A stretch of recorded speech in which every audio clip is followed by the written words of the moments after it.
silang sinungaling, o di dapat hindi tayo nagtitiwala sa kanilang dalawa. O ako, may tiwala ba ako rito kay Rene? Ako wala na akong tiwala dyan kay Rene. Nagsinungaling na yan nung una eh. Fool me once, shame on you. Fool me twice, shame on you ulit. Hindi ba? O nagsinungaling na yan eh. Ako kung titiwala pa ba ako dito kay Risa? Hindi rin. Kasi nga, tumanggap siya ng isang sinungaling na testigo. Therefore, parehas silang loko-loko, parehas silang sinungaling. Deserve nila yung isa't isa. Kaya yung iskandalo na yan, saluhin nila parehas ng sama-sama sila. Buloy, wala pong katotohanan yung mga claims ni Doris sa kanyang press con. Wala po ako sa pader ng Kingdom. 2019 pa po ako huling nakapunta ng Glory Mountain. Ito lamang ay pamamaraan ni Senador Risa upang ako ay makuha ulit at patahimikin. Kusa po akong lumabas upang sabihin yung katotohanan. Handa po akong maglabas ng mga ebidensya, kaukulang ebidensya. Nako, patay ka. Kung may ebidensya si Risa Ontiveros ng kasinungalingan neto ni Maurilio o ni Rene, ibig sabihin meron din daw siyang ebidensya ng kasinungalingan ni Ontiveros. So, nag-aakusahan silang parehas na sinungaling ang bawat isa. Isa lang ang sigurado tayo. Dalawa kayong sinungaling. Dalawa kayong sinungaling, dapat parehas kayong makulong. Abangan natin yan. Abangan natin yung mga ebidensya nito ni alias Rene. At tingnan natin kung ano na naman ang isasagot ni Madam dun sa mga ebidensya niya. Kasi sabi niya may ebidensya daw siya. Oo, maganda yan. Papatunay na si Senador Risa ang pasimuno sa mga paninira kay Pastor Apollo Kibuloy. At handa po akong sa anumang mga legal na proseso. Senador Risa, hindi ako nag-text ng anuman sa'yo. Wag mo na akong gamitin sa mga kasinungalingan mo. Kaya nga nasusuka ako sa'yo. Titindigan ko yung mga sinabi ko sa video na ginawa ko. Kusang loob ko itong ginawa para matahimik na yung konsensya ko. Uulitin ko po, hindi po ako binayaran, pinilit, kinidnap ng Kingdom o ang kampo ni Pastor Apollo Kibuloy. Paano yan? Paano yan? Hindi daw siya kinidnap, hindi daw siya nakarating ng Glory Mountain. Meron din daw siyang ebidensya na magsasabi na sinungaling ka. Paano yan, Risa? Antayin natin para maganda yung sagutan yung dalawa. Alam mo, mga chismoso kami. Mahilig kami sa chismis. Wala naman nakukulong na chismoso eh. Kaya wag nyo na kaming takot-takutin, magsasampa ng kaso, ni ganito, ni ganyan. Asikasuhin nyo kung paano nyo patutunayan sa isa't isa na sinungaling kayo parehas. Isa lang po ang bottom line nito.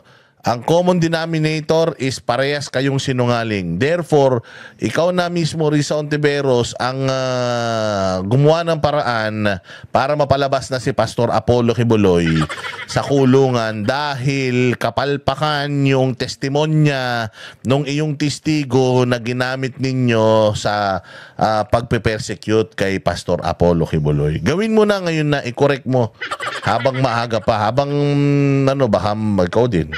Kapag hindi mo kinurok yan, malay mo, biglang bukas, huling gabi mo na pala. Tapos biglang yan pala yung yan pala yung katangi-tanging dahilan kaya sa impyerno ka mapupunta. Kaya ngayon pa lang, dapat ayusin mo na yung pagkakamali mo. Di ba? Dito naman tayo sa isang chismis bago tayo magtapos. Napakaganda ng kwentuhan natin ngayon dito naman tayo sa isang chismis, yung sa house for sale. Ayan po, kagabi, marami po tayong mga naging rito, marami tayong mga nakasagutan dito. Sinasabi nila, may ari niyan.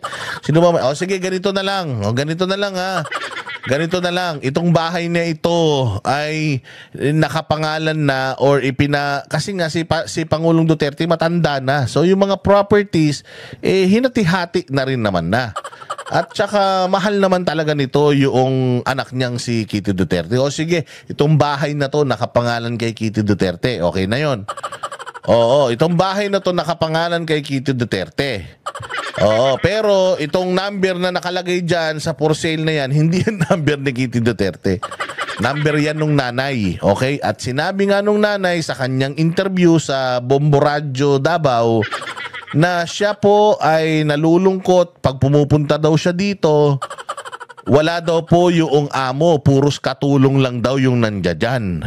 Kaya ibinibenta niya na. O sige, pag ibinenta mo yan, kasi nandiyan yung mga katulong, nandiyan yung mga security team. So pag binenta mo yan, saan natitira yung katulong, security team? Di wala na.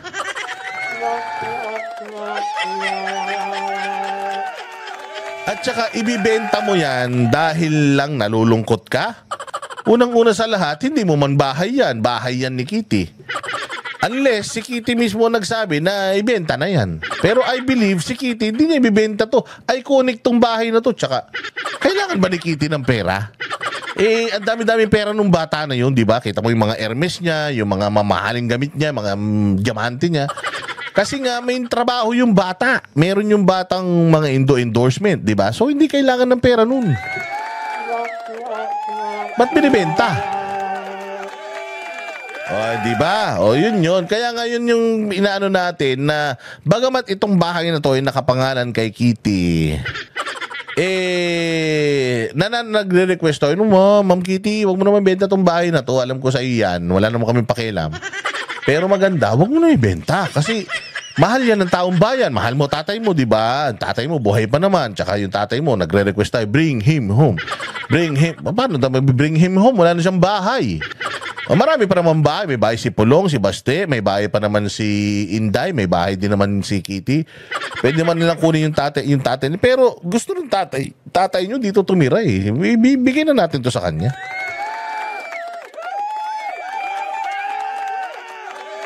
Tsaka talagang very iconic ito eh. Alam mo, ang dami kong mga subscriber na nagsasabi na, uwi pa naman kami, tapos pupunta ako dyan, papapicture ako.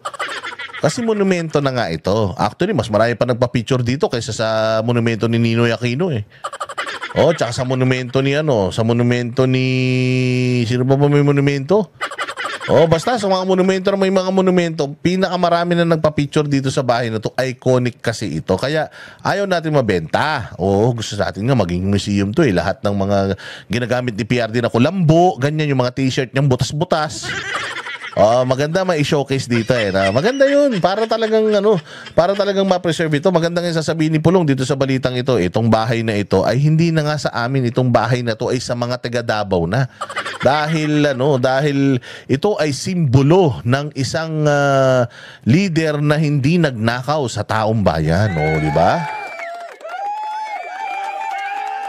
I believe si Kitty, I believe si Kitty, well off naman yan. May pera naman yan. I don't think na she's in need of money para may benta to. Kung nalulungkot lang kayo, na pag nagpupunta kayo dito, walang tao, wag na kayo magpunta para hindi kayo malungkot. Pabayaan nyo na yan dyan, di ba? Pwede ba yon? Tama naman, di ba? Kasi kaya daw binibenta yan ng nanay niya kasi nga daw pag pupunta dyan nalulungkot kasi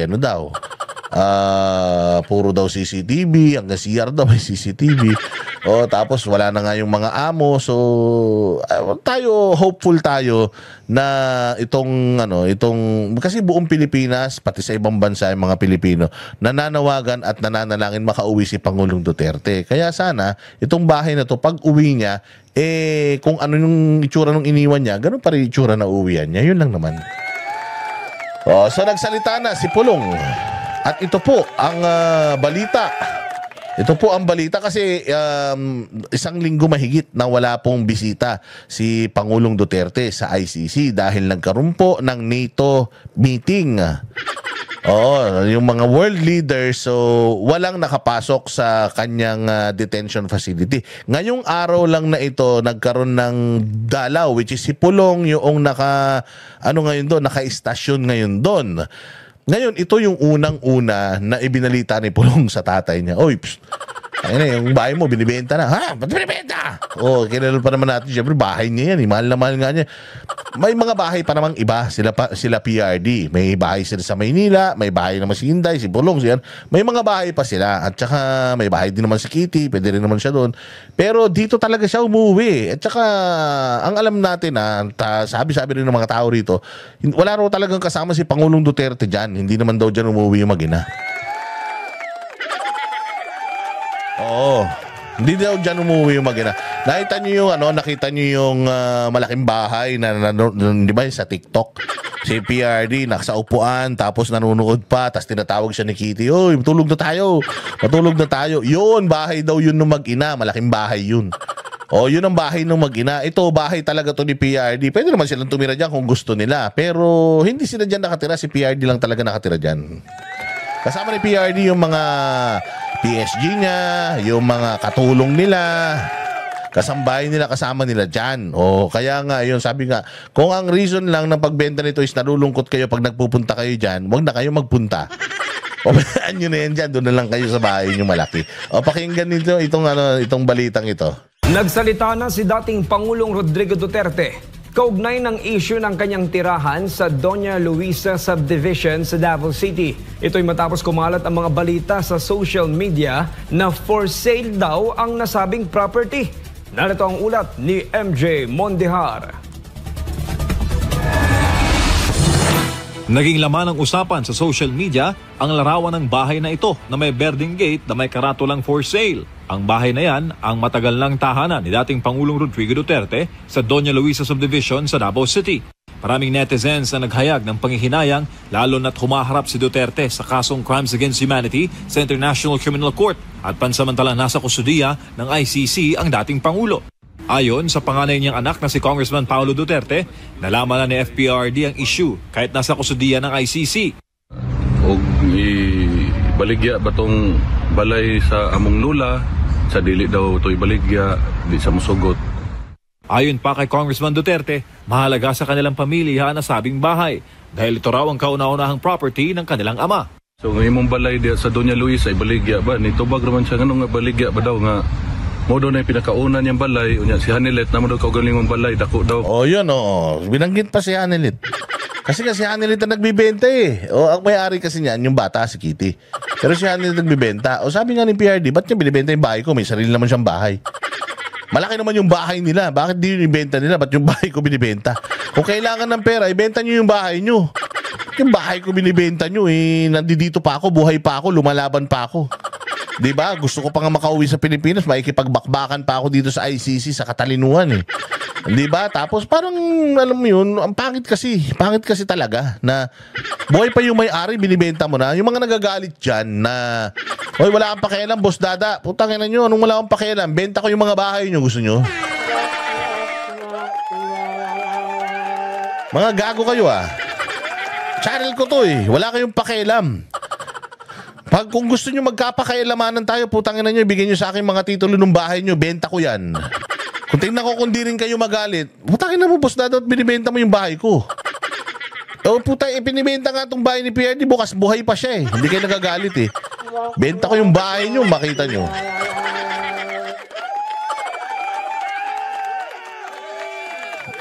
Pag yung mga magagalit sa akin, ilagay nyo yung mga address nyo dyan. Ilagay nyo yung mga address nyo, pupuntahan ko kayo, nanakawin ko yung mga panty nyo. Bibenta ko sa Baklaran, matutuwa kayo niyan? Boss dada, puta, binenta mo yung panty ko, hindi pa ka nalalaban yan. Ayun na nga, hindi ba, lagi kayo may dahilan, Si Pangulong Duterte, ayaw niyang ibenta yung bahay niya, bahay ko yan Minano ko pa yung sa nanay ko Tsaka, nabili ko nga yung katabing bahay sa kapatid ko yan, nabili ko nga yan Sarili kong pera yung ginamit ko dyan pinamana ko yan sa inyo, pag namatay ako, saka nyo na ibenta. Buhay pa ako, putay na, binibenta nyo na. Pag uwi ko, saan ako titira? Sa kalsada. Hindi naman ganun sabi ni PRD. Ako lang yun, palamura ko So yun nga sinasabi dito ni Pulong. Anong sabi ni Pulong? Yun ang pinakauna niyang bahay. Ayan, sumagot siya, bakit daw ibibenta? Ayan, sinabi daw niya, yung bahay mo sa Doña Luisa, binibenta ba? ibebenta ba? Tinanong niya pa nga kasi bakit binibenta ni Hanilet? Meron mo bang basbas yun? Bibenta ba? Sabi niya, ha? Ba't bibenta? Ito, ulitin natin, Ang imong balay diya sa Doña Luisa ay baligya ba? Nitubag naman siya nga baligya ba daw nga mo daw na yung pinakaunan niyang balay. Unya si Hanilet na mo daw kaugaling mong balay. Dako daw. So mo to yung tubag. So di daw niya ipabaligya. Di daw pala babaligya. Dili na pabaligya. Hindi ba? So ayaw ni tatay. Ayaw ni Pulong. Ayaw ni Basti. Pinunit ni Basti yan Yan yung house and lot for rent Pinunit niyan ganun. Ayaw ko niyan. Amin yan hindi ba? Sige na. Sinabi ko talaga yun. Marami naman nakakita sa kanya. Tumigil nga kayo. Sabihin mo, ikaw talaga boss Dadan. Chinichismis si Basti. Marami nakakita sa kanya. Tinira niya yung for sale. Kaya lang hindi nga lang yan si Basti yung pa-post niya pa, hindi yun. Pero marami nakakita. Yung nakakita kapitbahay niya, kakilala ko, klasiko yun. Sabi niya, pinunit, nakita ko kanina madaling araw. Galit naman, tartado ka talaga. Putangin na ka talaga, boss Dada. Wala talagang lihim na hindi nabubunyag sa'yo Talaga, kadaldal mo talaga Pero yun nga nangyari, ayaw ibenta, okay na yun, wag na kayong makulit ha. Yung mga makukulit dyan na sinasabi, personal na buhay yan. Putangin lang yan, yun nga ang trabaho natin Yun ang trabaho natin, chumismis. Walang hiya kayo, gusto nyo rin naman ng chismis, kaya nga nanonood kayo ngayon Dagdag pa ni Congressman Duterte na tila simboliko na rin ang bahay sa mga taga-Davao at taga-suporta ni Duterte.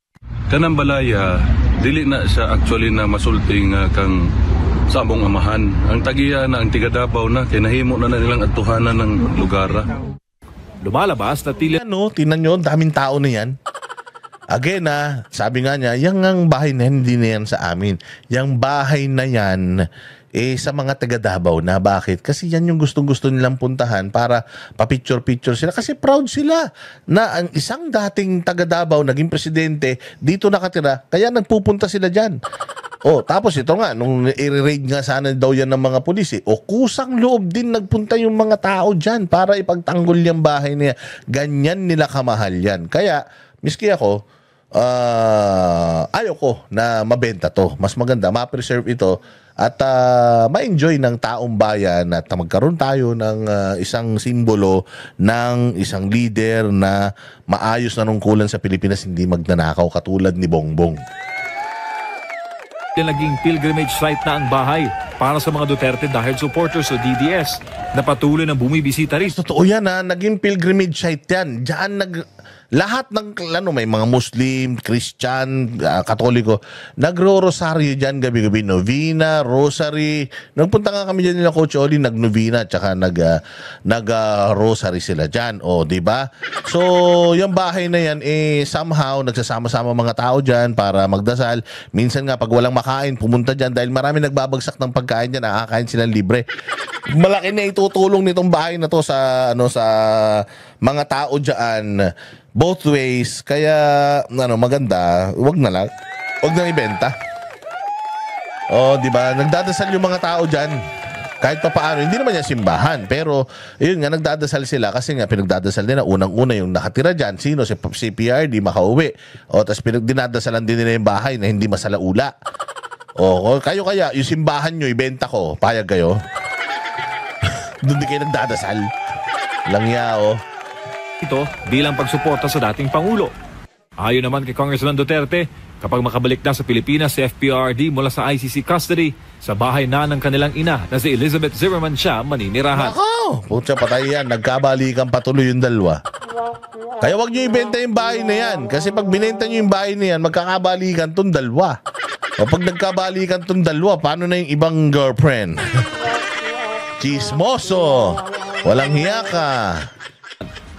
Hindi ba? Si mama namo ni sulti gyud nga og pohon og kaluyan sa Ginoo makagawa siya, dito na siya papuyon sa balay namo. Para sa Diyos sa Pilipinas. Palakpakan. Di ba? So at least hindi na mabibenta. Ayaw ni PRD, ayaw ni Pulong, and hopefully ayaw din ni Kitty, di ba? Syempre, love na love niya yung papa niya. So hopefully ayaw din ni Kitty, di ba? Itong number na to, number ni Hanilit yan, yari kayo. Oo, pinost nyo pa. Ano yan? Yung numero na yan, si Hanelet na nagbebenta, hindi naman kanya, sa anak naman yan eh. Ma'am Hanelet, huwag mo na ibenta yan. Pag nagpupunta ka naman dyan sa dahig, ang gaganda ng mga bag mo, mamahalin. Unahin mo na ibenta yun.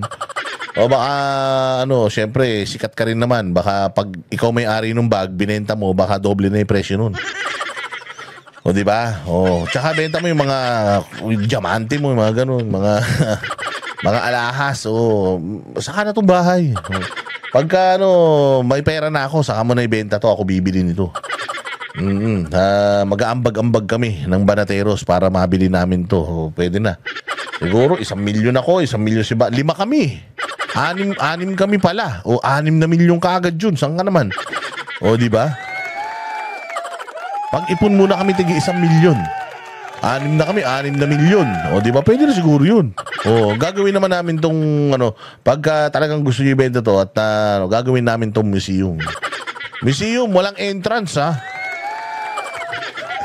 Joke lang. Joke lang.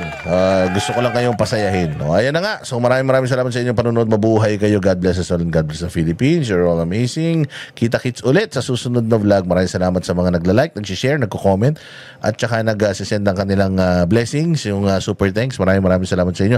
Yung mga hindi pa kayo nanood. Hindi pa kayo hindi pa kayo naka-subscribe. Subscribe kayo, huy. Maraming salamat po. Magandang gabi. Sinabi ng Malacanang na kung totoo daw official business ang mga biyahe mo sa ibang bansa, obligasyon mo daw na magpaliwanag sa bayan kung ano yung... Ayan na naman yung official business eh. Tangina kasi to si Castro, napakaboba talaga eh. Castro, napakatanga mo talaga eh. At yun nga mga kababayan, anong masasabi niyo sa balitang ito? Maaring ihayag ang inyong opinyon at kuro-kuro sa comment section sa ibaba. Huwag din kalimutang mag-like, mag-subscribe at mag-share sa bidyong ito. Maraming salamat sa panonood.